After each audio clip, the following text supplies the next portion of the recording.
जैसे कि आप देख रहे हैं, पूरे न्यूज चैनल पर खबर आ रही है कि शेख हसीना बांग्लादेश से रिजाइन कर देश छोड़कर चली गई है। और इस खबर में भारत क्या रोल है और पाकिस्तान भारत को क्यों ट्रोल कर रहा है, आपको सारा कुछ डिटेल में समझाऊंगा, इसलिए वीडियो के अंत तक बने रहिए।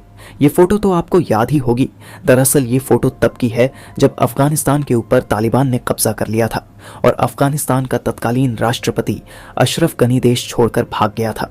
खैर, जैसे ही तालिबान ने काबुल पर कब्जा किया, उसके 2-3 दिनों के बाद ही पाकिस्तान की खुफिया एजेंसी ISI का जो प्रमुख था, वह चाय का कप लेकर काबुल में मौजूद था, जो अफगानिस्तान की राजधानी है, और इस फोटो को क्लिक करवा रहा था। इसके बाद इस फोटो को दिखाकर पाकिस्तानियों ने भारत को खूब चिढ़िया था कि हमने तुम्हारा अफगानिस्तान से सफाया कर दिया।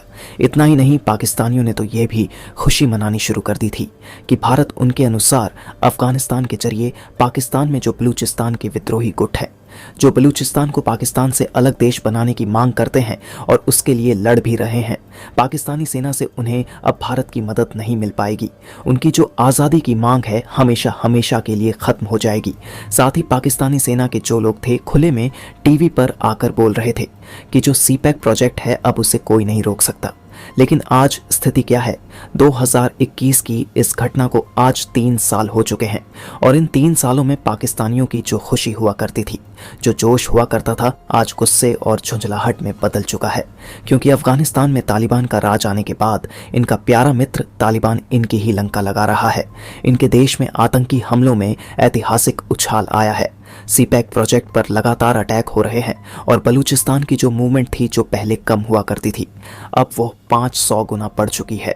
पाकिस्तानी सेना के लोग रोज दर्जनों की संख्या में मारे जा चुके हैं और इनके सैन्य बेस पर अटैक ऐसे हो जाते हैं जैसे कुछ हुआ ही ना हुआ हो, क्योंकि यह एक नॉर्मल रूटीन बन चुका है। आए दिन पाकिस्तानी सेना के सैन्य बेस पर अटैक होना, वो भी पाकिस्तान के अंदर ही। लेकिन आप जानते ही हैं कि यह पाकिस्तान है। इनकी पूंछ 12 साल तो छोड़िए, आप 50-100 साल भी रख लो, नली के अंदर वो कभी सीधी नहीं होगी और यह कभी बाज नहीं आएंगे। अपनी बेइज्जती करवाने से कुछ ऐसा ही होता दिख रहा है। ऐसा क्यों? दरअसल आज बांग्लादेश के अंदर आप जानते ही हैं कि तख्ता पलट हो चुका है और भारत की करीबी माने जाने वाली प्रधानमंत्री शेख हसीना का इस्तीफा हो चुका है और वह अब देश छोड़कर जा चुकी है। वहां पर सेना का कंट्रोल आ चुका है और एक इंटिम गवर्नमेंट फिलहाल बना दी गई है। लेकिन कब इलेक्शन होंगे, कब वहां पर सरकार बनेगी, किसी को कुछ नहीं पता।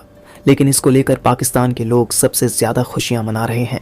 फिर से भारत को कह रहे हैं कि हमने बांग्लादेश से तुम्हारा सफाया करवा दिया। इतना ही नहीं, कई लोग तो कह रहे हैं हमने कैसा बदला ले लिया, तुम्हारे देश के 2 टुकड़े तो हमने कर दिए। ऐसा तो है नहीं कि बांग्लादेश तुम्हारे में फिर से मर्ज हो जाएगा। उल्टा तुम्हारे पाकिस्तान के टूटने के लाले पड़े हुए हैं, तुम उसे नहीं संभाल पा रहे। ऐसे में किस बात का कैसा बदला? इन्हें कुछ नहीं पता। इन्हें बस बांग्लादेश में एक छोटी सी खुशी दिख रही है कि भारत का समर्थन करने वाली प्रधानमंत्री हट गई, सेना का राज आ गया है।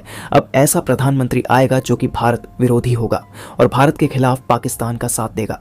जबकि असलियत ये है कि जिस कारण से शेख हसीना को हटना पड़ा, उसमें कहीं से भी भारत का समर्थन या विरोध नहीं था।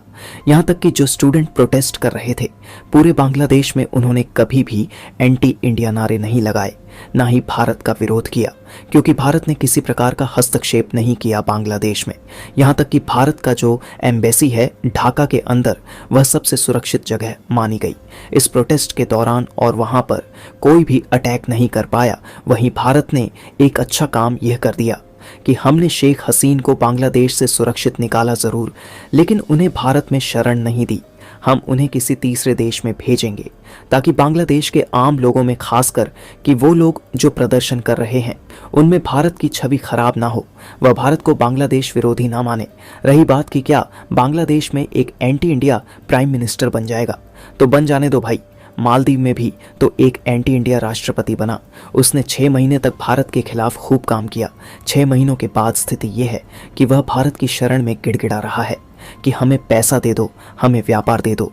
हमारे देश में आकर रोड शो कर रहा है कि भारत हमारी आर्थिक तौर पर मदद करे।